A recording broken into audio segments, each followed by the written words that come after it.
అమ్మాయితో సంబంధం ఉంది, 2 years నుంచి పెట్టుకున్నాను నేను, ఆమెను వదలను ఈమెను వదలను అనేసి అంటాడు మేడం. ఇంకా అంటే ఎందుకు వదలవు మరి, ఆమెనన్నా కావాలి.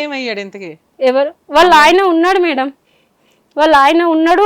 ఆమెకు కూడా 10 years పాప ఉంది మేడం, ఆడమ్మాయే ఉంది. నేనన్నా మళ్ళీ చిట్టి పైసలు తీసుకొని నువ్వు నీది దారి నీది, ఆమె దారి ఆమెది, నువ్వు ఇట్లా కలవద్దు మాట్లాడొద్దు అంటే సరే అనేసి చిట్టి పైసలకు ఒక రోజు వెళ్ళిండంట మేడం. నైట్ 7 o'clock ఏమో వెళ్ళిండంట మేడం. వెళ్ళి వాళ్ళ ఇంటికాడ గొడవ పెట్టుకున్నాడంట మేడం వాళ్ళ ఆయన దగ్గరనే. పెట్టుకుంటే నువ్వు చిట్టి పైసలు ఇచ్చేస్తా నీవి నీకు, నువ్వు ఇట్లా నైట్ల పుట్ల రావద్దు మా ఇంటికి అనేసి అన్నాడంట మేడం. అనేసి అంటే నాకు ఇప్పుడు ఇయ్యు అనేసి అంటే ఇస్తా అనేసి అంటే నాకు మళ్ళీ ఇయ్యనికే పోతే నాకు వద్దు, నాకు నీ పెళ్ళము నాకు ముందుగాల లవరు, నువ్వు ఎట్లా పెళ్లి చేసుకుంటావురా, నేను ప్రేమించిన అమ్మాయిని, నేను ముట్టిన అమ్మాయిని నువ్వు ఎట్లా టచ్ చేస్తావురా అనేసి ఆయనతో గొడవ పెట్టుకున్నాడంట.